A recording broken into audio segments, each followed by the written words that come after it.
नमस्कार, स्वागत है आपका हेलो किसान में। आपके साथ मैं हूं मंजू सिंह। हेलो किसान एक लाइव फोन इन कार्यक्रम है, खासतौर पर हमारे किसानों के लिए। इस कार्यक्रम के माध्यम से हम सीधे अपने किसानों से जुड़ते हैं, उनकी समस्याओं को जानते हैं, उनके सवालों को जानते हैं और हमारे विशेषज्ञ पूरे 1 घंटे तक स्टूडियो में रहते हैं उन सवालों के जवाब देने के लिए। हर एक अंक में एक नया विषय होता है और हमारे किसानों की कृषि से संबंधित। आज का विषय क्या है, जिससे जुड़े हुए आज हम आपके प्रश्न कार्यक्रम में शामिल करेंगे और जिस पर हम विस्तार से चर्चा भी करेंगे विशेषज्ञों से। तो आइए सबसे पहले नजर डालते हैं आज के विषय पर। आज का विषय है गेहूं, जौ और दलहनी फसलों में समसामयिक कार्य तथा मिश्रित खेती। गेहूं, जौ और दलहनी फसलों में समसामयिक कार्य तथा मिश्रित खेती, ये है हमारा आज का विषय। और इससे जुड़े हुए जो भी आपके प्रश्न हैं, आप अपने प्रश्न तैयार रखें और साथ ही अगर आपके प्रश्न नहीं भी हैं कोई, तब भी आप हमारे कार्यक्रम को देखें, क्योंकि आपको बहुत सारी महत्वपूर्ण जानकारियां इस कार्यक्रम के माध्यम से मिलने वाली है। हमारे 2 नंबर हैं जिस पर आप कॉल कर सकते हैं और सीधे हमसे संपर्क कर सकते हैं। आप हमारे ये नंबर नोट कर लें: 1800113060, दूसरा नंबर 1800113061। नंबर एक बार फिर से आपके लिए दोहरा दें। पहला नंबर 1800113060, दूसरा नंबर 1800113061। दोनों नंबर टोल फ्री हैं। टोल फ्री मतलब आपका इस पर कोई शुल्क नहीं लगेगा, पैसा नहीं लगेगा, ये कॉल फ्री होगी। बस आपको करना यह है कि आप हमें फ़ोन करें और अपनी बात हम तक पहुंचाएं। और हमारे जो आज के मेहमान हैं उनसे अब आपकी मुलाकात करवा दें। हमारे साथ डॉक्टर दिनेश कुमार है, प्रधान वैज्ञानिक, सस्य विज्ञान संभाग, भारतीय कृषि अनुसंधान संस्थान, पूसा, नई दिल्ली से। बहुत बहुत स्वागत है डॉक्टर दिनेश आपका। और डॉक्टर दिनेश हमें बताएंगे गेहूं के बारे में, गेहूं वगैरह के बारे में जानकारी देंगे। जो हमारे आज का विषय है मिश्रित खेती के बारे में भी वे हमें जानकारी देंगे।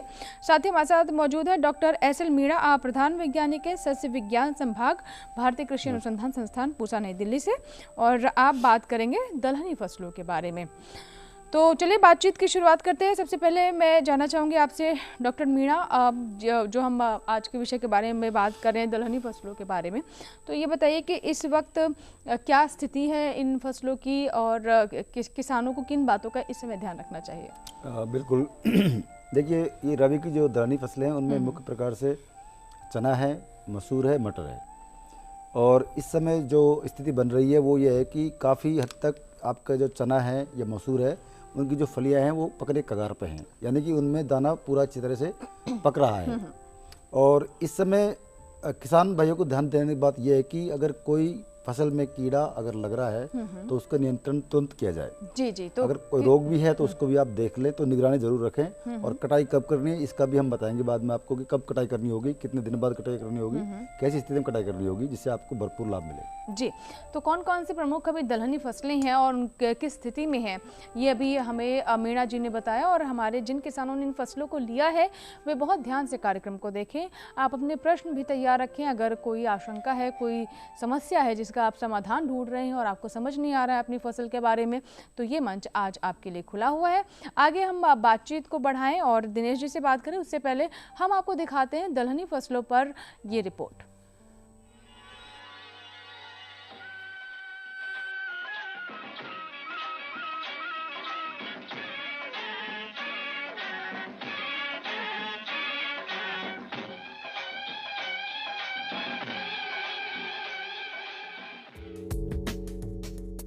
चना दलहनी फसलों में अपना प्रमुख स्थान रखता है। दलहनी फसलों के अंतर्गत आने वाले क्षेत्रफल का 27 एवं पैदावार का कुल 33% हिस्सा चने से प्राप्त होता है। दलहनी फसलें प्रोटीन का प्रमुख स्रोत हैं। दलहनी फसलों में प्रोटीन के साथ प्रचुर मात्रा के साथ साथ अमीनो अम्ल भी पाए जाते हैं। कुल उत्पादन का 28% भाग उपज देकर देश में प्रथम स्थान पर है। दलहनी फसलें भूमि में कार्बनिक पदार्थ की मात्रा को बढ़ाती हैं। इसके अलावा दलहनी फसलों की जड़ों में पाई जाने वाली गांठों के द्वारा वायुमंडलीय नाइट्रोजन स्थिरीकरण भी होता है, जिससे भूमि में उपलब्ध नाइट्रोजन की मात्रा बढ़ जाती है।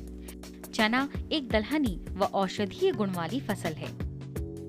इसका उपयोग रक्त प्यूरिफिकेशन में होता है। चने में 21.1% प्रोटीन, 61.1% कार्बोहाइड्रेट, 4.5% वसा, एवं प्रचुर मात्रा में कैल्शियम, लोहा एवं नियासिन पाए जाते हैं। इस समय किसानों के खेतों में चने की कटाई चल रही है। फसल की कटाई के लिए चने के पौधे की पत्तियां हल्की भूरी और पीली हो जाती हैं। जब पत्तियां गिरने लगें तब कटाई कर लेनी चाहिए। चने के बाद दलहनी फसलों में मसूर का महत्वपूर्ण स्थान है। मसूर की फसल कम पानी में उगाई जाती है और इसकी पत्तियां बारीक व लंबी होती हैं। इस फसल में अन्य फसलों की अतिरिक्त ठंड सहन करने की क्षमता अधिक होती है। मसूर में प्रोटीन, कैल्शियम, राइबोफ्लेविन तथा नियासिन आदि प्रचुर मात्रा में पाए जाते हैं। परिपक्व अवस्था में मसूर की फसल हरे भूरे रंग की होने लगती है। इसकी कटाई सुबह जब थोड़ी ठंड व नमी रहती है तब करनी चाहिए ताकि दाने ना झड़ें। सही समय पर दलहनी फसलों की कटाई मढ़ाई करके मंडी ले जाने से किसान इनसे अधिक मुनाफा कमा सकते हैं।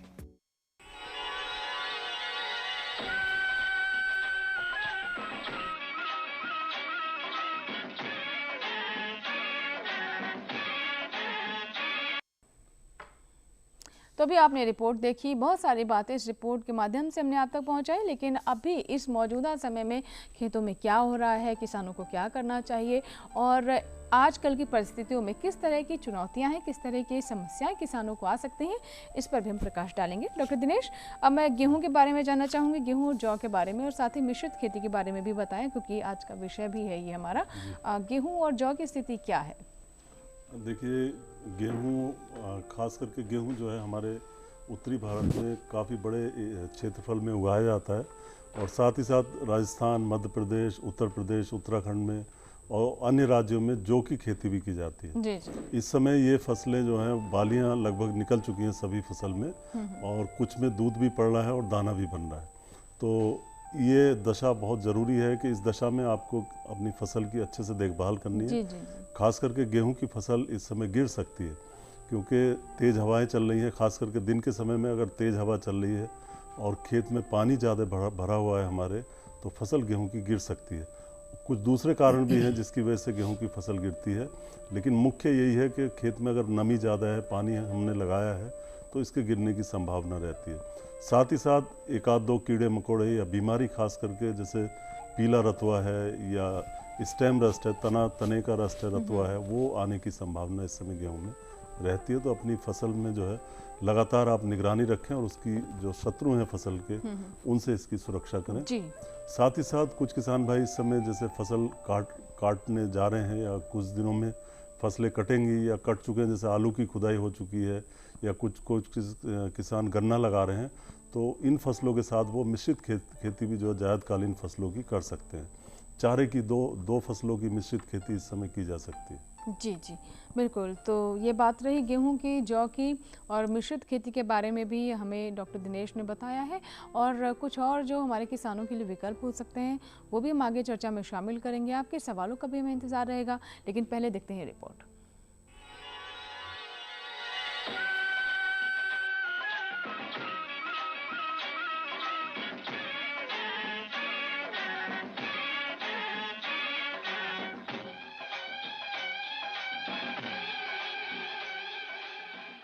उत्तर एवं मध्य भारत में रबी मौसम की सबसे महत्वपूर्ण फसल गेहूं है।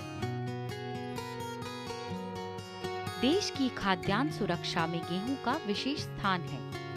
यह फसल इस समय पर अलग अलग अवस्थाओं में होगी। समय से बोई गई फसल में गांठें बन चुकी होंगी और शीघ्र ही उसमें बालियां आएंगी।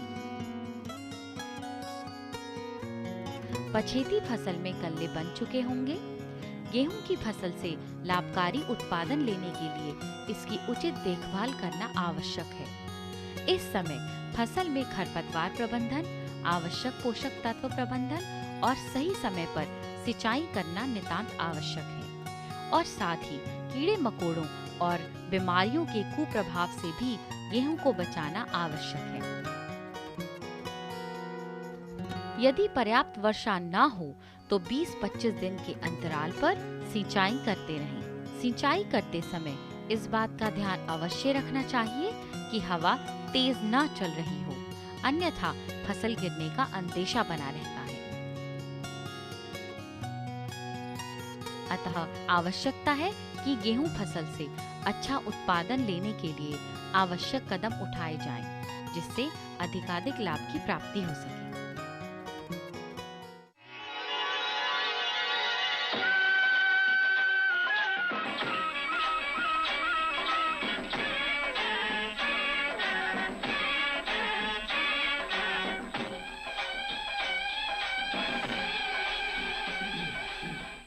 तो भी आपने रिपोर्ट देखी गेहूं के ऊपर भी, और जिन किसानों ने गेहूं की फसल ली है वे बिल्कुल आज के कार्यक्रम को बहुत ध्यान से देखें, पूरा देखें।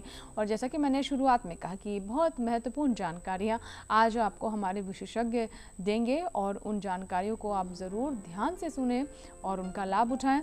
और अगर आप चाहें तो हमें फ़ोन भी कर सकते हैं। नंबर आप नीचे टेलीविज़न स्क्रीन पर देख रहे हैं, 2 नंबर हम दिखा रहे हैं, इनमें से किसी नंबर पर आप हमें फ़ोन कीजिए।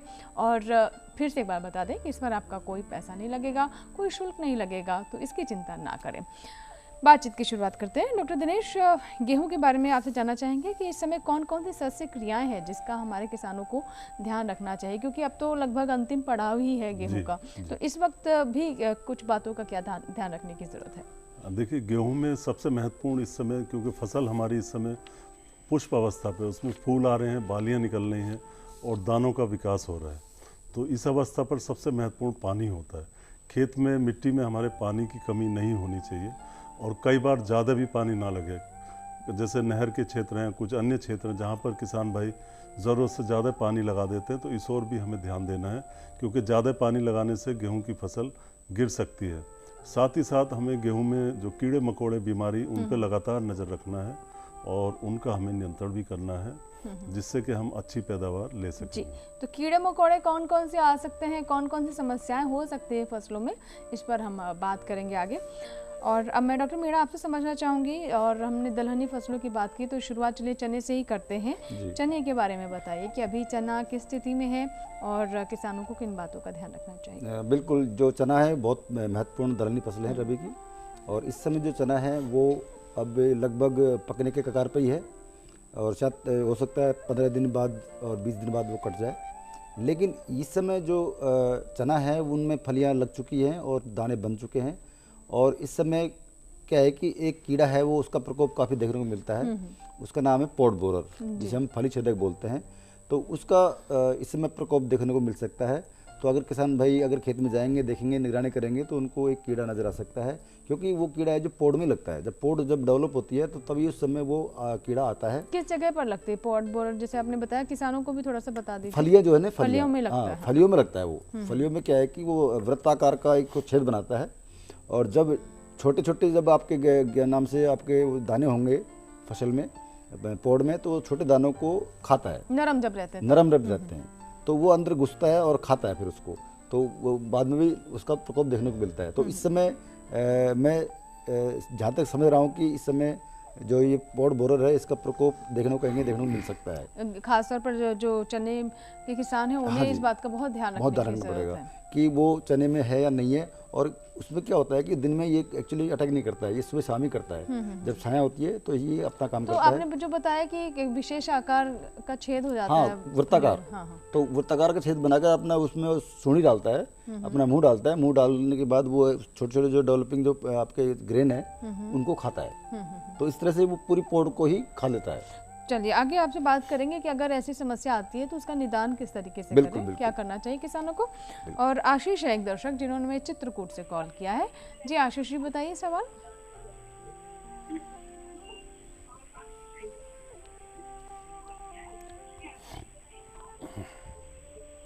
हेलो जी। हाँ जी सर, मैम मेरा जो सवाल है एक्चुअली इसी के ऊपर, चने के ऊपर है कि चने पे जो फली छेदक वो सुंडी वगैरह जो लग जाते हैं, तो उनको हम कैसे दूर कर सकते हैं, क्या कुछ बता सकते हैं? बिल्कुल आशीष जी, इसी के बारे में भी हमने अभी चर्चा भी की थी, और हम अगला जो हमारा सवाल था इसी से जुड़ा था कि इसका नियंत्रण कैसे किया जाए, इसका समाधान क्या हो।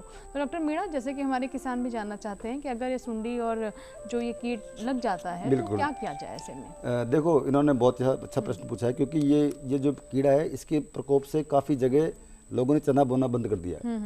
स्पेशली जो उत्तरी भारत है उसमें चना पहले बहुत होता था, लेकिन इसका जब प्रकोप बढ़ा तो चने का जो रकबा है वो कम हो गया है। अभी चना दक्षिणी भारत में ज़्यादा हो रहा है, क्योंकि वहाँ पोड़ बोरर की समस्या कम है। जी। तो इन जो किसान भाई ने क्वेश्चन पूछा है कि पोड़ बोरर की समस्या उनको हमेशा देखने को मिलती है, तो उसके कई उपाय हैं। अगर अभी जो फिलहाल अगर आप देख रहे हैं कि अगर आपके खेत में अगर पोड़ बोरर लगा हुआ है, तो फिलहाल के लिए मैं बताऊंगा कि आप ये ज़रूर सुनिश्चित कर लें कि आपके जो खेत है उसमें कितने पोड़ बोरर यानी कि कितनी संख्या में है। अगर एक थ्रेशोल्ड लेवल लिमिट से ज़्यादा अगर उसमें है तो आप कोई भी रसायन का प्रयोग आप कर सकते हैं।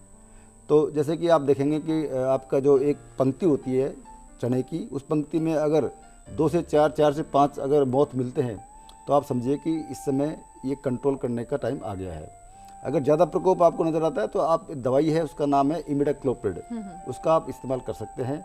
मोनोक्रोटोफॉस भी है एक दवाई, उसका भी आप इस्तेमाल कर सकते हैं। तो इनकी जो क्वांटिटी है वो 1 मिलीलीटर दवा को आप 3 लीटर पानी में मिलाएंगे और घोल बनाएंगे, तो उसका आप इस तरह से छिड़काव करेंगे तो उनका नियंत्रण हो सकता है। लेकिन इनका एक प्रश्न ये भी कि अगर समस्या है तो इसके और कोई इलाज भी होंगे। तो ये तो मैंने बताया रसायन का, लेकिन जब आप अगर फसल को बोएं तो उस समय भी आप बीज उपचार जरूर करें। अच्छा, बीज उपचार किस तरीके से किया जाना चाहिए, भी बता दीजिए। हाँ, तो बीज उपचार के लिए क्या करना होगा आपको, या तो इमिडाक्लोप्रिड दवाई लेनी होगी या क्लोरोपाइरिफॉस, दोनों में से एक दवाई लें और 20 ml प्रति किलोग्राम बीज के हिसाब से आप मिक्स कर सकते हैं। तो उस समय अगर मिला दिया तो ये कीड़ा का प्रकोप कम देखने को मिलता है। जी जी जी। है ना। और ये जब आए तो उससे पहले आप, मैंने बोला कि इमिडाक्लोप्रिड के नामक दवाई है, उसका भी आप छिड़काव 2-3 बार कर सकते हैं, 2 या 14 या 15 दिन के अंतराल में। तो यूँ करने से आपका क्या है कि चने में जो पोड़ बोरर है उसका प्रकोप कम से कम होगा। जी। बाबूलाल हैं एक दर्शक हमारे साथ राजस्थान के हनुमानगढ़ से। जी बाबूलाल जी, बताइए सवाल क्या है। हेलो। हाँ जी। जी नमस्ते। नमस्कार जी, मैं कह रहा मैम कि आपका ये हेलो किसान जो कार्यक्रम है बहुत ही अच्छा लगता है मैम, हम सारे परिवार के इकट्ठे बैठ के देखते हैं इसको, बहुत अच्छा प्रोग्राम लगता है। बहुत बहुत शुक्रिया बाबूलाल जी। और मेरा सवाल यही है कि मैंने गेहूं बीज रखी है जो बिल्कुल जैविक है, मतलब गोबर की खाद डाली हुई है उसमें, और कोई भी कीटनाशक वगैरह न कोई और फर्टिलाइजर डाला है। तो उसमें अभी हरे हरे मतलब छोटे छोटे कीट है वो बालियों पे नजर आ रहे हैं। जी जी। जैविक वो बताइए। हल्के हरे रंग के कीट हैं। हाँ जी हाँ जी, हल्के हरे रंग के। हाँ, तो ये जो है चेपा हो सकता है, चेपे की संभावना, और चेपा ही है ये वास्तव में। और ये इसका सर डॉक्टर साहब, इसका मैं कह रहा हूँ कोई मतलब रासायनिक नया हो, मतलब जैविक तरीके से नियंत्रण करना चाहते हैं। जैविक तरीके से तो अभी तो संभव नहीं है इस स्थिति में, कोई इस तरह का हमारे पास। तो सर इससे मतलब हरा तो ये टेलाई से ज्यादा नुकसान नहीं हो तो सर न करें सर। अब इसके लिए हाँ, अगर आपको लगता है कि भाई बहुत कम आपकी फसल में आया है और अब गर्मी भी धीरे धीरे बढ़ रही है, तापक्रम बढ़ रहा है, तो इसकी संख्या भी कम हो सकती है, तो उस दशा में आप रसायन का प्रयोग ना करें। लेकिन अगर आपको लग रहा है कि भाई हाँ ये बहुत भारी संख्या में है और ये नुकसान कर रहा है, क्योंकि ये आपके पत्तों से रस चूसता है, साथ ही साथ जो बालियाँ बन रही हैं, दाने बन रहे हैं, उन सब से रस चूसता है और कई बार काफ़ी नुकसान गेहूं की फसल को हो जाता है। अगर आपको लगता है कि ये वाकई नुकसान बहुत ज़्यादा है तो इसमें आप इमिडाक्लोप्रिड नाम की दवाई ले सकते हैं। उसकी 1 मिलीलीटर मात्रा 3 लीटर पानी में, ध्यान रखें 1 मिलीलीटर 3 लीटर पानी में डालें और उसका आप छिड़काव करें तो इसका नियंत्रण हो जाएगा। जहाँ तक जैविक नियंत्रण की बात है, तो अगर हम जैविक पद्धति से शुरू से ही खेती करें तो कई बार हमें रसायनों की ज़रूरत नहीं होती और आगे लंबे समय में जो मित्र कीट हैं हमारे, उनकी संख्या बढ़ जाती है और जो शत्रु कीट हैं उनकी संख्या कम हो जाती है। तो ऐसा नहीं है कि बाकी चीज़ें हमने रासायनिक विधि से खेती की और बाद में हम चाहें कि खाली जैविक से हम नियंत्रण कर लें, तो वो थोड़ा मुश्किल होता है। जी मीणा जी, मसूर के बारे में भी आपसे जानना चाहेंगे कि मसूर भी एक अच्छी दलहनी हमारी फसल है, तो इसके बारे में बताइए अभी क्या स्थिति है। बिल्कुल, मसूर भी चने की तरह अभी लगभग काफ़ी परिपक्वता पे चला गया है और इसका जो पौधा है वो काफ़ी भूरे रंग का हो गया है, क्योंकि मैं देख रहा हूँ किसान भाइयों के खेतों में मसूर काफ़ी अच्छी अवस्था में इस समय है जी। और मसूर में तुलनात्मक चने से कम बीमारियां लगती हैं और चने से कम इसमें कीट आते हैं, तो काफ़ी सेफ एक फसल कह सकते हैं इसको।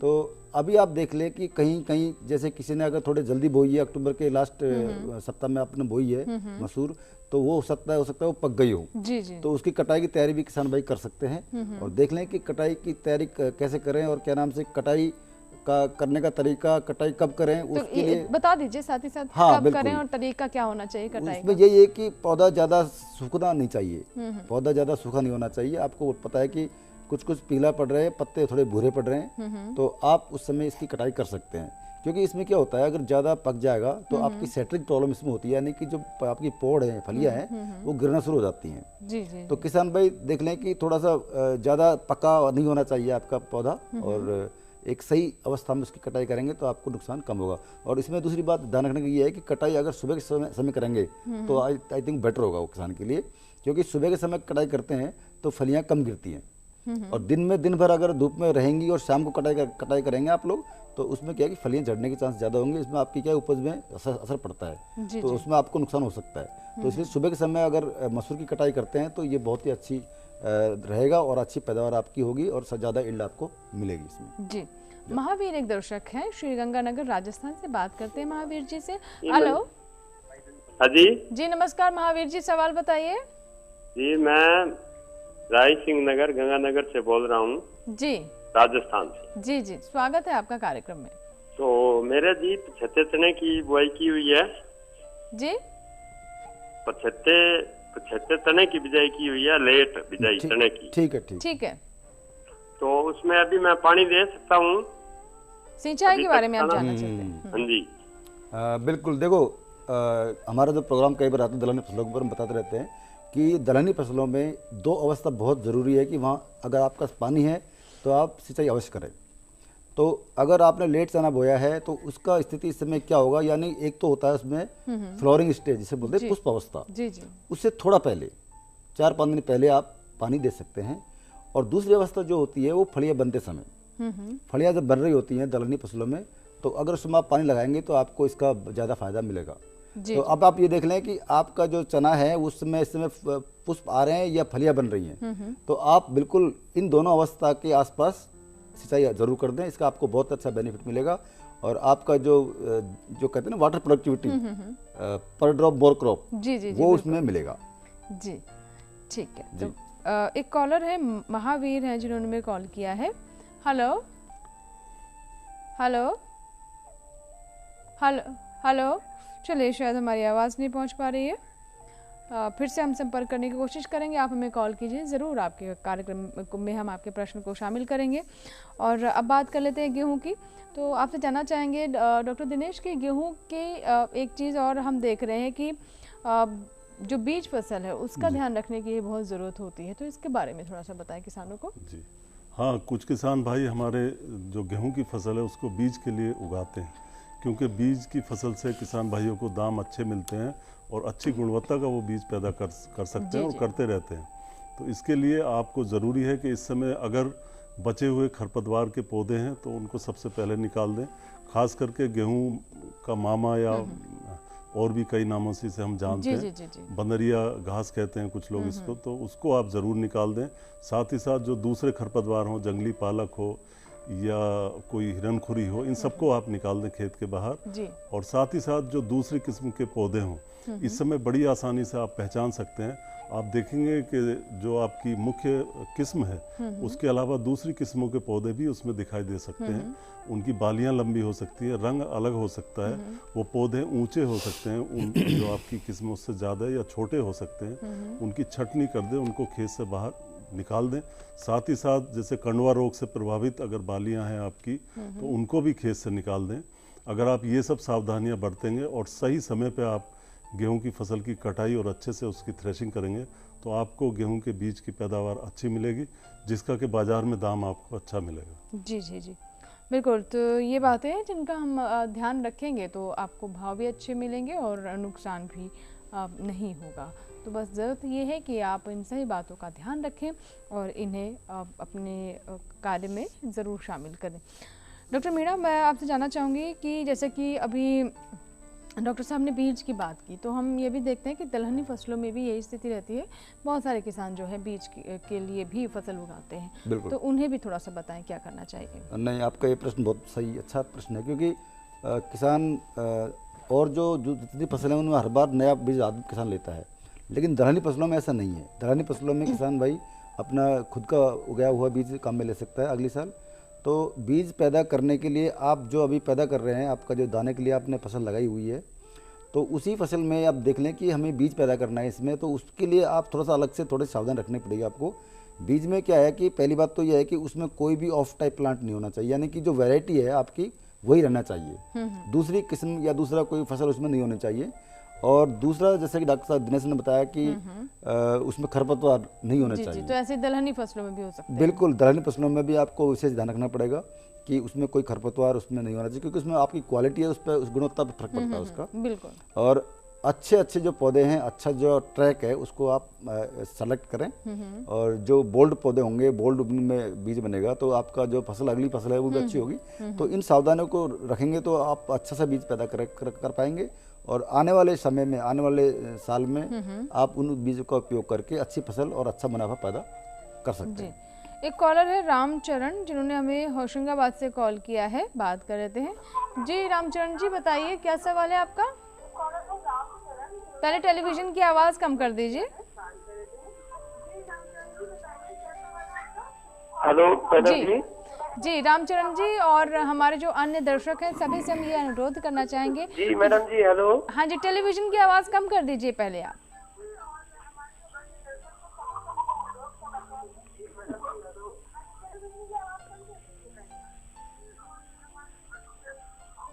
हेलो जी, टेलीविजन की आवाज कम कर दीजिए रामचरण जी, हम आपको ठीक से सुन नहीं पा रहे हैं। जी मैडम जी, हमने गेहूं की बारे में जानकारी चाहिए। हेलो मैडम जी रामचरण जी, ऐसे हम आपका सवाल नहीं ले पाएंगे, पहले आप टेलीविजन की आवाज कम कर दीजिए। हेलो मैडम अपना जी, सवाल पूरा हमारे कीजिए। गेहूं में जो कुछ बालियां हैं वो सूख गई हैं। पूरे खेत में सूख रही है या कहीं कहीं सूख रही है? मैडम जी, हमारी गेहूं की जो बालियां हैं वो कुछ सूख रही हैं। हाँ बिल्कुल।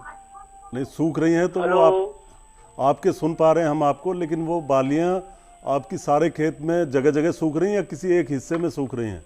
नहीं सर, एक एक बालियां जगह जगह सूख रही हैं सर। और पानी वगैरह आपने लगाया है उसमें ठीक से? नहीं सर, सारे खेत में एक एक बालियां हैं सर, जो जैसे कि एक सर पानी हमारा सिंचाई हो चुका है सर, सिंचाई पिछले हफ्ते कर दी थी। अच्छा, आपने देखा कि पौधा पूरा ऊपर तो नहीं आ जाता, आप जैसे उसे हिलाते हैं या खींचते हैं बाहर? जी सर। दीमक वगैरह तो नहीं है आपके खेत में? दीमक देखा आपने ध्यान से? जी सर। दीमक है या नहीं है उसमें खेत में? नहीं सर, दीमक वगैरह नहीं है, दीमक हमने देखा।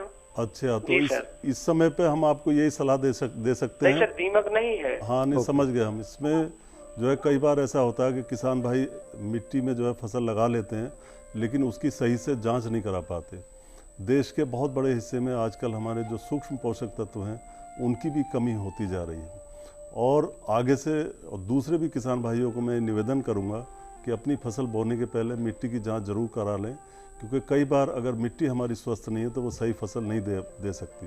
तो इसमें हो सकता है कि किसी पोषक तत्व की कमी हो, और उसको आप भविष्य में दूर कर सकते हैं। जी, अब दलहनी फसलों की बात कर लेते हैं। आपसे जानना चाहूँगी डॉक्टर मीणा कि कटाई में कौन कौन सी बातों की सावधानी बरतने की ज़रूरत है, और सही संकेत किसे, जैसा कि हालांकि आपने बताया कि जब भूरी हो जाए, पत्तियाँ छीमियाँ तो उस वक्त करें, लेकिन जैसे हम कई बार गेहूँ वगैरह में देखते हैं कि जो सलाह दी जाती है कि मॉइस्चर जो है, नमी जो है वो कितना होना चाहिए, कितना नहीं होना चाहिए, क्योंकि मंडी में भाव उस हिसाब से मिलता है। तो अगर हम दलहनी फसलों की बात करें तो इसमें भी क्या कोई टेक्निक है या फिर कोई तरीके हैं जिससे हमारे किसान समझ सकें? बिल्कुल, देखो किसान भाइयों ने अपनी फसल बोई है, उसमें काफ़ी खर्चा किया है, काफ़ी इनपुट डाले हैं और काफ़ी पानी दिया होगा, काफ़ी मेहनत करता है किसान भाई अपनी फसल को अच्छे उत्पादन के लिए। तो अब कटाई की बात आती है, तो कटाई अगर आपने समय पे की है तो आपको आप पूरा जो आपने लगाया है उसका अच्छा आपको दाम मिलेगा। जी जी। तो कटाई के लिए जैसे कि आपने पूछा कि क्या उसके क्या लक्षण है, कब कटाई करें, तो दलहनी फसलों में क्या होता है, पहले तो जो पौधा है वो थोड़ा सूखता है, जी जी। उसकी पत्तियां भूरी हो जाती हैं, और जब भूरी होकर जब पत्तियां गिरना शुरू कर देती हैं तो आप समझ लीजिए कि ये चने का या मसूर का टाइम आ गया काटने का, तो उस समय आप कटाई कर सकते हैं।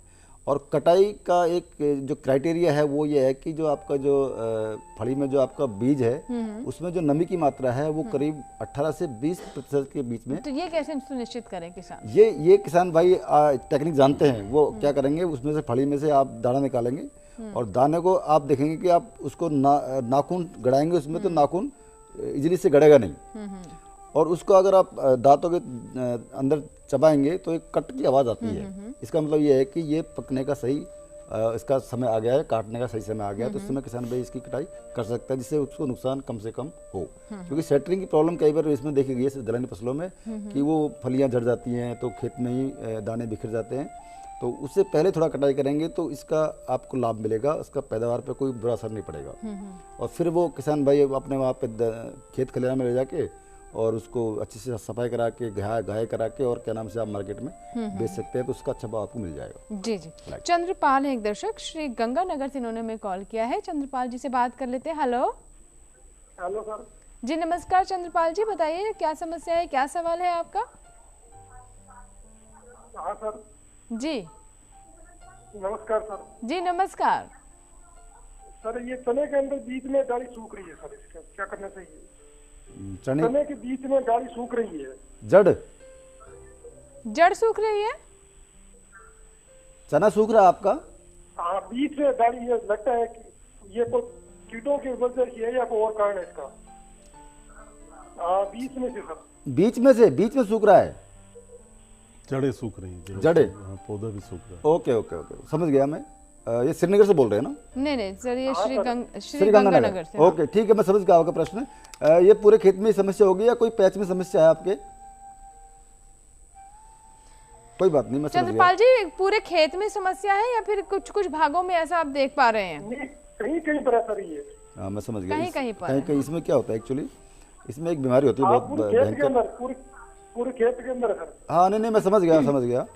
आपने लगातार चना बोया होगा इसी खेत में, कई बार बोया होगा आपने, शायद क्रॉप रोटेशन फसल चक्र अपना नहीं होगा। इसमें क्या होता है कि एक बीमारी होती है, उसे हम बोलते हैं विल्ट, उसे हम कभी उकठा रोग बोलते हैं। जी जी। तो ये बीमारी बहुत आम है और ये काफ़ी क्षेत्र में फैली हुई है। तो इसमें क्या होता है जनरली पत्ता, ये आपका जो है ना पौधा सूखता है, पहले पीले पड़ता है, फिर सूखता है और सूखने के बाद वो मर जाता है। अगर किसान भाई चेक करना चाहे कि ये विल्टी है, उसके लिए एक लक्षण है कि जब वो उसके जो जड़ है उसको उखाड़ेगा और जड़ को देखेगा तो जड़ काली पड़ी होगी, उसमें धब्बे होंगे काले धब्बे, उसको चीरा लगाएंगे तो उसमें काफ़ी धब्बे आपको नजर आएंगे।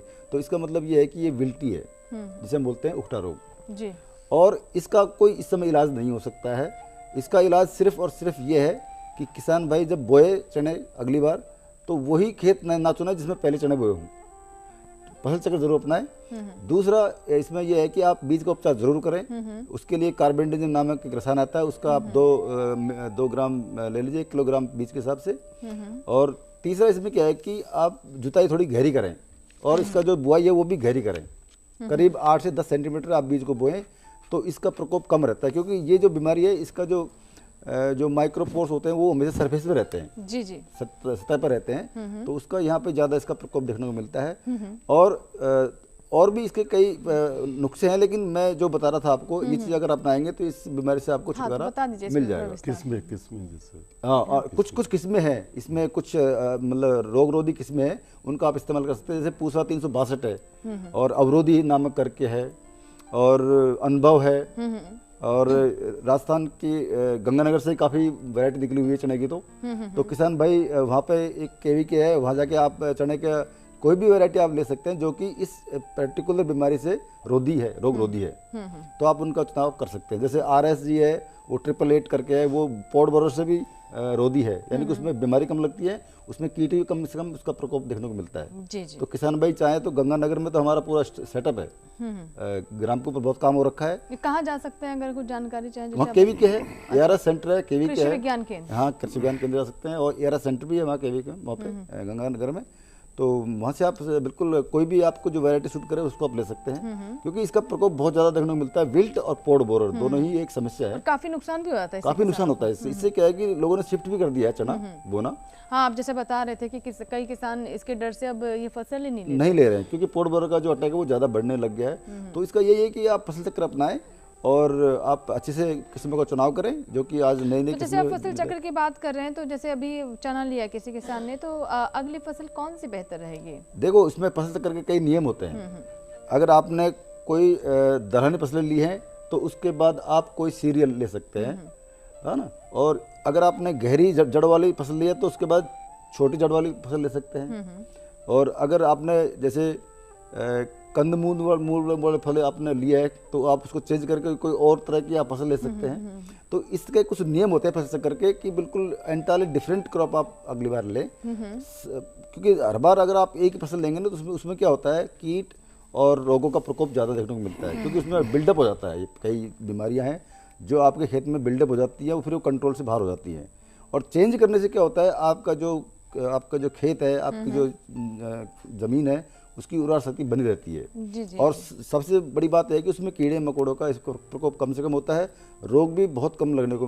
और बिल्कुल जो न्यूट्रिएंट्स हैं, जो पोषक तत्व हैं, वो भी रिचार्ज हो जाते हैं वो, क्योंकि कई बार क्या है, एक क्रॉप उनका लेने का जो तरीका है वो जमीन से वो एक ही तरीका का होता है, लेकिन आप फसलें बदल कर बोएंगे तो उनका जो लेने का तरीका है न्यूट्रिएंट्स का वो भिन्न होता है। तो भिन्न यानी कि अलग अलग जो डेप्थ है, अलग अलग जो आपकी गहराई है, वहाँ से अगर न्यूट्रिएंट लेंगे तो एक बैलेंस बना रहता है। जी। एक कॉलर है नंद स्वरूप, जिन्होंने हमें बाराबंकी से कॉल किया है, उत्तर प्रदेश के। जी नंद स्वरूप जी, बताइए सवाल क्या है? हाँ नमस्ते मैडम। नमस्कार सर, मैं नंद स्वरूप मिश्रा, उत्तर प्रदेश बाराबंकी गाँव मेरा बसोली पर सर। ये जो हमारी दलहनी फसलें होती हैं, इसमें जब बुआई होती है तो कभी कभी तो पौधा शुरू में सूखने लगता है, जब थोड़ा पौधा तैयार हो जाए अवस्था में हो जाता है, ये लगभग जो है फरवरी के माह में, तो कुछ पौधे ऐसे सूखते पकड़ो तो सुर्ख से उखड़ जाते हैं, कुछ पौधे सूखते तो उनको उतारो जल्दी उतरते नहीं, लेकिन दोनों के क्या उपचार हैं? बिल्कुल, बहुत अच्छा प्रश्न किया इन्होंने। ये समस्या बहुत ही काफ़ी एरिया में काफ़ी लोगों के साथ आती है, क्योंकि दलहनी फसलों में क्या होता है, शुरू में जैसे चने की बात करता हूँ मैं, तो शुरू में इसमें क्या होता है, कई तरह के कीट लगते हैं।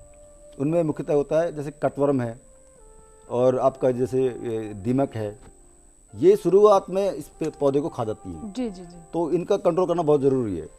तो जैसे आप ये बोल रहे हैं कि शुरू में जब हम बोते हैं चने की फसल, तो उसमें क्या है कि वो सूख जाते हैं या कट जाते हैं, काट देते हैं। तो कीड़ा तो मैं बताया कटवर्म होता है और दूसरा आपका दीमक होता है। दो कीट होते हैं। इनकी रोकथाम के लिए आप क्लोरोपायरिफॉस का इस्तेमाल कर सकते हैं और उसका चाहे आप बीज उपचार कर सकते हैं। और वैसे तो कार्बोफ्यूरान करके नाम दवा आती है, उसका भी आप इस्तेमाल कर सकते हैं, कूड़े में डाल सकते हैं। और जो विल्ट बीमारी मैंने बताया आपको, ये कभी भी किसी भी अवस्था में आ सकती है। शुरुआत में भी आ सकती है और बाद में भी आ सकती है और अंतिम दौर में आ सकती है। इसका कोई वो नहीं है समय, ये कभी भी आ सकती है। तो लेकिन सबसे सही समय क्या है जब इसका उपचार हो सकता है? इसका उपचार बिल्कुल, इसका मैंने बताया ना, prevention is better than cure. जी जी। तो प्रिवेंशन का मतलब यह है कि इसका शुरुआत में ही बीज का उपचार करें। कार्बनडिजम नामक रसायन से 2 ग्राम लेंगे और प्रति किलोग्राम बीज के हिसाब से डालें। बीज का उपचार कर लिया, उसके बाद हम जो हमारी किस्में हैं वो रोगरोधी किस्में आपका इस्तेमाल करेंगे और मिल जाएगी आपको। जो मैंने बताया कि जैसे पूसा 362 है, अवरोधी नामक एक फसल है, उसको भी आप ले सकते हैं। और ऐसे जैसे पूसा शिवालिक है, वो लेंटिल में है।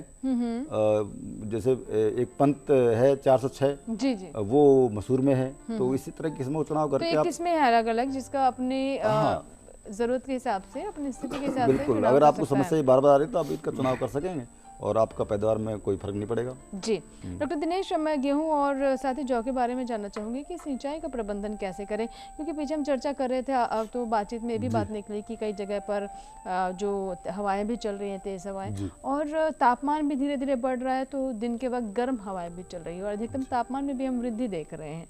तो क्या इसका किसी तरह का प्रभाव पड़ सकता है गेहूँ और जौ की फसल में, और सिंचाई प्रबंधन कैसे किया जाए इस समय? देखिए, गेहूं और जौ की फसल में अधिकतर क्षेत्रों में बालियां इस समय आ चुकी हैं और जैसा कि किसान भाई जानते हैं, जैसे ही बालियां निकलती हैं तभी उसमें फूल वगैरह भी निकलते हैं। गेहूं के केस में या जौ के केस में उसी अवस्था में निकलते हैं। तो यहाँ पर पानी की कमी नहीं होनी चाहिए। पानी की कमी होगी तो फसल की पैदावार पर असर पड़ेगा। लेकिन दूसरी तरफ वही समस्या है कि पानी लगा दें तो हमारी फसल भी गिर सकती है।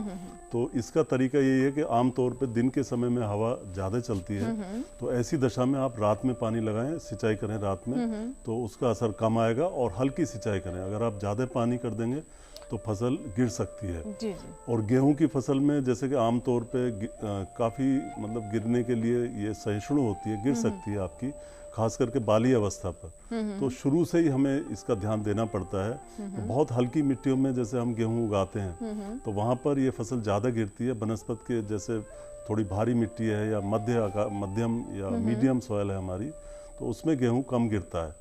और साथ ही साथ हम अगर मिट्टी में जो जैव पदार्थ है, जैविक पदार्थ है, देसी खाद है हमारी, अगर अच्छे से हम डालेंगे तो मृदा संरचना का उसमें विकास होता है और उससे हमारी जड़ें जो फसल की हैं वो मजबूत होती हैं। जी जी। तो शुरू से हमें लेकर चलना पड़ेगा। साथ ही साथ कई बार किसान भाई पोटाश का प्रयोग नहीं करते। आमतौर पर देखने में आ रहा है कि डीएपी डाल देते हैं, यूरिया डाल देते हैं, वही जो चला आ रहा है वही करते रहते हैं। जी जी, लेकिन पोटाश को डालना वो भूल जाते हैं। तो पोटाश का प्रयोग जरूर करें आप, और मिट्टी की जांच के आधार पर करें। लेकिन ज़्यादातर लगभग 50% मिट्टियां हमारे देश की अगर हम मोटे तौर पर देखें तो अब उनमें जो है पोटाश की कमी आ चुकी है। तो इस ओर भी किसान भाइयों को ध्यान देना है। अगर हम संतुलित उर्वरकों का प्रयोग करेंगे और सही समय पे और सही मात्रा में पानी लगाएंगे तो हमारे गेहूं की फसल जो है वो कम गिरेगी। इस तरफ हमें ध्यान देना है। जी जी बिल्कुल। तो गेहूं की फसल कैसे आप सुरक्षित रख सकते हैं? कौन सी स्थितियां हैं जब गेहूं की फसल गिर सकती है?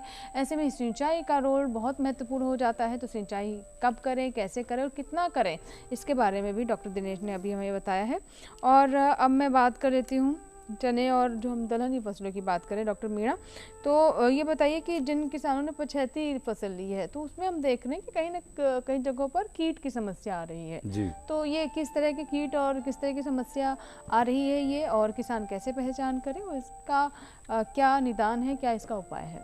बिल्कुल, ये अच्छा प्रश्न है। काफ़ी लेट अगर किसान भाइयों ने दलहनी फसलें बोई हैं तो उसमें अब इस समय तो क्योंकि अभी फलियाँ बन रही हैं और फलियाँ बन चुकी हैं और उनमें दाना भी पड़ गया है, दाना डेवलपिंग स्टेज में चल रहा है इस समय। तो मैंने बताया पहले भी कि आपको इस समय जो मुख्यतः चने की जो फसल है उसमें पॉड बोरर का जो समस्या है वो आमतौर पर देखने को मिलता है। जी जी। तो ये जो पॉड बोरर है ये उसको हम बोलते हैं फली छेदक। जब पॉड बन जाती है उसके बाद ही इसका अटैक होता है, उससे पहले नहीं होता है, क्योंकि वो अंदर की नरम चीजें जो है खाता है। हाँ जी, हाँ जी, वो चने का सिर्फ बीज ही खाता है और वो भी जो बहुत ही परिपक्व जो बन रहा होता है, यानी कि डेवलपिंग स्टेज में है, वो विकासशील अवस्था में अगर चना आपका है तो उसको वो खाता है। तो मैंने बताया कि वो सर्कुलर आकार का एक छेद करता है और उसके अंदर अपनी सूंड डाल कर गोल आकार करता है। उससे पता लगाता है कि ये पॉड बोरर है, छेद फली छेदक है, तो फली में छेद बनाता है और उसके वो जो ग्रेन खा जाता है। तो इसके लिए ये है कि हमेशा जरूरी नहीं कि आप हमेशा रसायन का ही इस्तेमाल करें। अगर आपको लगता है कि ज़्यादा मात्रा में नहीं है तो आप रसायनों को छोड़ सकते हैं। लेकिन मैंने बताया कि इसका जो आइडेंटिफिकेशन है, इसका जो तरीका है कि भाई हमें इसमें रसायन का यूज करना है नहीं करना है, तो उसके लिए 2-3 तरीके होते हैं। एक तो जैसे आपका 1-2 मीटर का आप ले लीजिए लाइन, उसमें आपको पता लगा कितने ज़्यादा कीड़े उसमें लगे हुए हैं। अगर 4 से 5 कीड़े आपको नजर आते हैं 1 मीटर की लाइन में, तो ये समय सही है कि उसका नियंत्रण करें। और दूसरा फेरोमोन ट्रैप भी आते हैं आजकल। फेरोमोन ट्रैप लगाने से क्या होता है कि नाइट को उसमें 3 से 4 मोथ अगर मिल जाते हैं आपको, तो इसका मतलब ये है कि इसमें काफ़ी मात्रा में कीट का प्रकोप हो चुका है जी। तो फेरोमोन ट्रैप की सहायता से आप इसका नंबर का पता लगा लेंगे। अगर नंबर ज़्यादा है और आपकी फसल अभी पक रही है तो इस समय आप ज़रूर इसमें जो मैंने बताया कि इमिडाक्लोप्रिड नामक एक रसायन है, आप उसका इस्तेमाल करिए। तो उसका जो आपका घोल है वो 1 मिलीलीटर 3 मिलीलीटर पानी में मिलाकर घोल बना लें, उसके बाद इसका स्प्रे कर दें। और अगर फिर भी कंट्रोल नहीं हो रहा तो एक बार अगेन उसका स्प्रे करें, यानी कि स्प्रे को दोबारा दोहराएं। 10 से 12 दिन के बाद दोबारा इसकी स्प्रे कर सकते हैं जी। मनीष एक दर्शक कौशाम्बी से, आइए बात कर लेते हैं जी। मनीष जी बताइए सवाल। हाँ जी, मैं जो है गन्ने की खेती में मिश्रित खेती करना चाहता हूँ। आप गन्ने के साथ लेना चाहते हैं दूसरी फसल? हाँ जी। तो क्या लें? चलिए, बहुत अच्छा प्रश्न है। देखिए, गन्ना अभी आप लगाने जा रहे हैं बसंतकालीन। हाँ, बसंतकालीन। तो इस समय सबसे अच्छा आपके पास जो विकल्प है वो है मूंग या उड़द का जी। तो मूंग या उड़द का आप प्रयोग कर सकते हैं। हाँ, इसमें बीज दर आपको घटानी पड़ेगी मूंग या उड़द की, लगभग 10 से 12 किलोग्राम प्रति हेक्टेयर के हिसाब से, क्योंकि इसकी पूरी पौध संख्या नहीं आ पाएगी। गन्ने की 2 पंक्तियों के बीच में आपको 1 पंक्ति उड़द या मूंग की लगानी है। और इसमें आप जो है वो आज़ाद उड़द 1, आज़ाद उड़द 2 या पंत मूंग 1, या हमारे संस्थान की किस्म है पूसा विशाल आप लगा सकते हैं, मूंग की किस्म है। तो उड़द या मूंग की एक उपयुक्त किस्म लेके आप इसमें लगाएं और आप पाएंगे कि इससे बहुत अच्छा आपको फ़ायदा मिलेगा मूंग की फसल से या उड़द की फसल से। और साथ ही साथ उसमें खरपतवार कम आएंगे, जो किसान भाई जानते हैं एक विशेष फायदा होगा। और 60 दिन की ये फसल है और साथ ही साथ हमारी मिट्टी की उर्वरा शक्ति बढ़ाती है, क्योंकि फलियां तोड़ने के बाद जो उसके फसल अवशेष है, पत्ते वगैरह हैं, डंडी है, सब आपके खेत में रह जाएंगे, उसमें जीवांश पदार्थ की मात्रा भी बढ़ेगी। और आजकल ये चलन में भी आ गया, कुछ किसान भाई जो पश्चिमी उत्तर प्रदेश है, हरियाणा है, इनके इलाकों में आजकल जो शरदकालीन गन्ना ले रहे हैं उसके साथ भी मिश्रित खेती कर रहे हैं। जैसे आलू की खेती कर रहे हैं कुछ किसान, कुछ सरसों की कर रहे हैं, या कहीं कहीं पर देखने में ये आया कि गन्ने के साथ जैसे पेड़ी फसल है, दूसरी फसल है गन्ने की हमारी, तो उसमें कुछ किसान मेंथा भी लगा रहे हैं आजकल। मेंथा की फसल बड़ी अच्छी उसमें गन्ने के साथ होती है। जी, आप भी कुछ बताना चाहेंगे डॉक्टर मीणा, जो मिश्रित खेती के बारे में हमारे दर्शक ने पूछा और अभी दलहन का विकल्प बताया? हाँ बिल्कुल, वैसे डॉक्टर साहब ने पूरा बता ही दिया है। एक्चुअली मेरे भी माइंड में था कि गन्ना जो अभी किसान भाई बोएंगे वो वसंतकालीन गन्ना होगा। और हमारे यहाँ पे क्या है कि दलहनी फसलों का वसंतकालीन बुआई भी होती है। उसमें मुख्य प्रकार से जो मूंग है उसको वसंतकालीन बुआई होती है और इसका ग्रीष्मकालीन भी इसकी बुआई होती है। तो जो किसान भाई अभी गन्ना बो रहे हैं वो इन्होंने डॉक्टर साहब ने सही बताया कि वो मूंग का आप ले सकते हैं। और उसमें क्या होगा कि 2 पंक्तियां आपकी गन्ने की होंगी और 1 पंक्ति आपकी जिसके बारे में भी बताया मूंग की होगी। हाँ, जी जी, मूंग या उड़द की ले सकते हैं। एक कॉलर है शिवशंकर है जिन्होंने भागलपुर से हमें फोन किया है। जी शिवशंकर जी, बताइए सवाल क्या है आपका? जी नमस्कार मैडम। जी नमस्कार। इस सवाल मेरा है कि हरे चने में जो है हरा पिल्लू जो लगा हुआ है फली छेदक, वही कुछ जो है कीटनाशक धोए तो उसका असर जो है नहीं हुआ। अच्छा, कीटनाशक का इस्तेमाल किया, असर नहीं हुआ? जी जी। और दूसरी बात की बता रहे थे सर कि क्लोरोपाइरिफॉस जो चने के बीज में मिला के उपचारित कर लें, और जो राइजोबियम कल्चर से हम लोग उपचारित करते हैं तो इससे उससे जो कोनो साइड इफेक्ट नहीं होगा? कोनो सामान एक साथ मिला के कर सकते हैं? जी, 2 सवाल। या कोनो जो है इस समय का जो अंतराल बना के रखना होगा? ठीक है, मेरा प्रश्न। बहुत अच्छे प्रश्न है आपके और काफी जागरूक किसान आप नजर आ रहे हैं। बहुत अच्छा प्रश्न है आपका, बहुत बड़े प्रश्न है। ये इन्होंने ये बोला कि मैंने इमिडाक्लोपिड पता नहीं कौन सी दवाई इन्होंने छिड़की है, उसके बावजूद भी कंट्रोल नहीं हुआ है। जी जी जी। लेकिन मैं ये जानना चाह रहा था कि इसमें 1 स्प्रे किया, 2 स्प्रे किए इन्होंने? शिवशंकर जी, आप हमारे साथ बने हुए हैं क्या अभी? शायद नहीं है, अब कोई बात नहीं। इन्होंने पता नहीं क्या मात्रा ली होगी। मेरा मतलब है कि अगर आपके खेत में अगर पोड बोरर है तो उसके रसायन का जो इन्होंने इस्तेमाल किया वो कौन सा होगा पता नहीं। लेकिन इमिडाक्लोपिड जो मैं बता रहा था उसकी 1 ml। अभी जैसे इन्होंने बताया कि कोई लाभ नहीं हुआ तो इस समय भी ये कर सकते हैं? हाँ कर सकते हैं। हाँ, तो बिल्कुल कर सकते हैं। इसका अनुपात बता दीजिए और कितने? हाँ मैं यही कहना चाह रहा था। आप अभी चने की फसल में आप है ना, अगर ज्यादा फली छेदक आपको लग रहे हैं तो अभी आप 1 ml इमिडाक्लोपिड को 3 लीटर पानी में मिलाएं। ये रेट है। जी जी। जितना रिक्वायरमेंट होगा उस हिसाब से चलते रहेंगे। पूरे जितना एरिया होगा आपका, मतलब कम से कम ये रेट है। हाँ। यानी कि 1 मिलीलीटर को 3 लीटर पानी मिलाओ, उसके बाद स्प्रे करो जी। और जितना आपका एरिया होगा उतना करते रहो। ठीक है, तो इसका जरूर मतलब इसका कंट्रोल होगा। और दूसरा क्या है कि हैंड टू हैंड आप अगर लगता है कि फिर भी कंट्रोल नहीं रहा तो 10 से 12 दिन के बाद इसको दोबारा दोहराएं स्प्रे को। अच्छा, इन्होंने एक बहुत अच्छा प्रश्न पूछा है कि हम जैसे क्लोरोपाइरिफॉस है इसको इस्तेमाल करेंगे उसका फर्क पड़ेगा नहीं पड़ेगा? बिल्कुल बहुत अच्छा प्रश्न है, क्योंकि इसकी एक सीक्वेंस होती है। जी जी। जैसे हमको राइजोबियम मिलाना होता है दलहनी फसलों में, और विशेषकर जब हम पहली बार किसी खेत में दलहनी फसल बो रहे हैं तो उसमें तो डेफिनेटली हमें राइजोबियम लगाना होगा। जी जी जी। तो इसकी एक सीक्वेंस होती है FIR, F फॉर फंजिसाइड यानी कि फफूंदीनाशक, उसके बाद इंसेक्टिसाइड यानी कीटनाशक, तीसरा होता है राइजोबियम। तो पहले आप क्या करेंगे, चना का बीज आप लेंगे 1 किलो के हिसाब से बता रहा हूँ मैं आपको, उसमें 2 ग्राम कार्बेंडिजिम मिलाइए, पहले वो मिलाइए और फिर उसको मिलाते रहिए। और उसके बाद 2 घंटे बाद आप उसमें इंसेक्टिसाइड डाल सकते हैं, क्लोरोपाइरिफॉस वो लगा सकते हैं। और इन्होंने ये कहा कि कितना अंतराल रखें राइजोबियम के लिए 24 आवर्स बहुत जरूरी है। 24 आवर्स के बाद ही आप राइजोबियम मिलाएं। तो ये सीक्वेंस में बता रहा था आपको, पहले फफूंदीनाशक, फिर कीटनाशक और फिर आपका राइजोबियम। जी जी। तो राइजोबियम जो है वो इंसेक्टिसाइड लगाने के 24 घंटे बाद लगाना चाहिए। जी जी। अगर 2 या 3 दिन हो जाए तो कोई प्रॉब्लम नहीं है। ठीक है, उसके बाद आप बुआई करें। जी मीणा जी, अब मैं क्योंकि कार्यक्रम के अंतिम पड़ाव में है तो जल्दी से वसंतकालीन मूंग के बारे में भी जानना चाहूंगी, जिस पर हमें थोड़ा सा टच किया था, विस्तार से बात नहीं हो पाई। बिल्कुल, क्योंकि अभी जैसे गेहूं की कटाई शुरू हो चुकी है कई जगह और हो रही है और हो जाएगी, तो उसके बाद किसान भाई अपने खाली खेतों में वसंतकालीन मूंग लगा सकते हैं। और मूंग की जो पैदावार है बहुत अच्छी होती है इस समय वसंत में और ग्रीष्म में भी। तो जैसे कि डॉक्टर साहब ने बताया कि मूंग की कई प्रजातियां हैं, तो उनमें मुख्यतः मैं बता दूं आपको, पंत मूंग 2 है, नरेंद्र मूंग 2 है, जी, जी, जी। और पूसा से निकली हुई पूसा विशाल वैरायटी है, इसको आप इस्तेमाल कर सकते हैं और इसको आप लगा सकते हैं। ठीक है, तो ये सही टाइम में लगाने जी। का। दिनेश जी, अब हमें बताइए कि जैसे हमने कुछ कीटों के बारे में और बीमारियों के बारे में चर्चा की, तो इस समय प्रमुख तौर पर जल्दी जल्दी से बता दीजिए कि कौन कौन सी समस्या हो सकती है, उसके लक्षण क्या है। और हम गेहूं में खास तौर पर देखते हैं कि चूहे की एक बड़ी समस्या आ जाती है, तो उसका क्या किया जाए? देखिए, गेहूं में इस समय जो कीड़े मकोड़ों की बात है, तो बहुत ज़्यादा कीड़े मकोड़े गेहूं में नहीं आते हैं। जी। उसमें कहीं कहीं पर जैसे किसान भाइयों के कुछ सवाल आए कि एफिड, माहू या चेपा। हाँ जी। तो चेपा का आप ध्यान रखें, और अगर आपको नियंत्रण करना है, बहुत ज़्यादा संख्या में है, तो आप जो 1 मिलीलीटर इमिडाक्लोप्रिड है उसकी 3 लीटर पानी में डाल के घोल बना लें और उसका छिड़काव कर दें। जी जी। और बीमारियों की बात है तो वे भी गेहूं में आमतौर पे कम आती हैं बीमारियां, लेकिन कहीं कहीं पर पीला रतुआ आने की संभावना रहती है या काला रतुआ आ जाता है। जी। तो इस पे आप निगरानी रखें। पीला रतुआ आपके शुरू में पत्ती पे पीले रंग के, चूहे की समस्या। जी जी हाँ। और साथ ही साथ जैसे चूहे की समस्या है, तो चूहे के लिए आपको एक जो गेहूं का आटा है, मक्का का आटा है, वो लेना है आपको करीब 960 ग्राम, 20 ग्राम वनस्पति तेल और 20 ग्राम जिंक फास्फेट। इसकी गोलियां बना के आप उनके जो छेद होते हैं चूहों के, उनके आसपास रख दें, तो वो समाप्त हो जाएगा। ठीक है, बहुत बहुत शुक्रिया मीणा जी आपका भी, दिनेश जी आपका भी, आप स्टूडियो में आए। और बहुत सारे दर्शक जो थे, बहुत सारे उनके सवाल थे, बहुत आशंकाएं थी, उन्हें भी आपने शांत किया, उसका भी जवाब दिया, और विषय पर इतनी विस्तार से अच्छी चर्चा की। बहुत बहुत धन्यवाद आपका।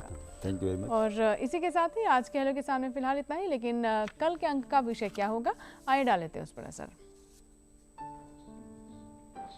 कल का विषय है टमाटर, बैंगन, मिर्च की खेती और भिंडी व ग्रीष्मकालीन सब्जियों की खेती।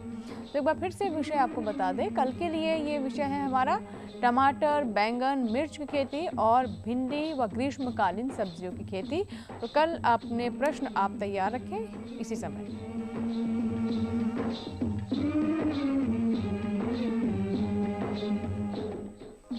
और चलिए अब आपको बता देते हैं कि कैसे आप हमें संपर्क कर सकते हैं। ईमेल एड्रेस हमारा नोट कर लें। कोई सुझाव जो आप चाहते हैं हम तक पहुंचाना, या फिर कोई विषय चाहते हैं जिसे हम कार्यक्रम में शामिल करें, या फिर कल के विषय से जुड़े हुए प्रश्न भी आज आप हमें ईमेल के माध्यम से भेज सकते हैं। hellokisan2015@gmail.com।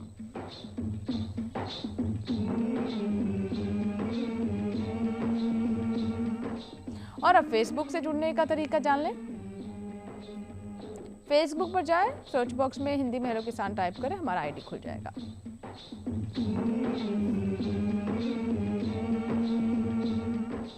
और अब जान लें आप हमारा हेलो किसान कॉल सेंटर नंबर, जो कि इस कार्यक्रम के बाद भी आपके लिए उपलब्ध है, जिस पर आप कॉल कर सकते हैं, अपने प्रश्न रिकॉर्ड करवा सकते हैं और उन प्रश्नों को हम अपने विशेषज्ञों के सामने रखेंगे। नंबर है 1800113060। सोमवार से शनिवार सुबह 6 से रात 10 बजे तक आप इस नंबर पर कॉल कर सकते हैं।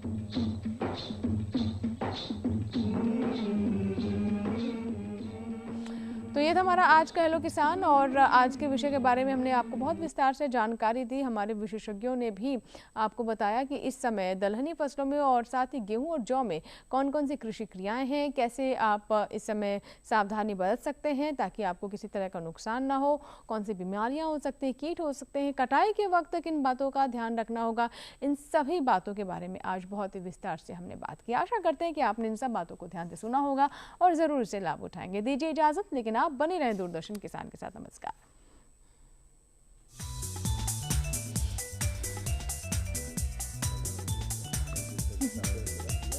बढ़िया।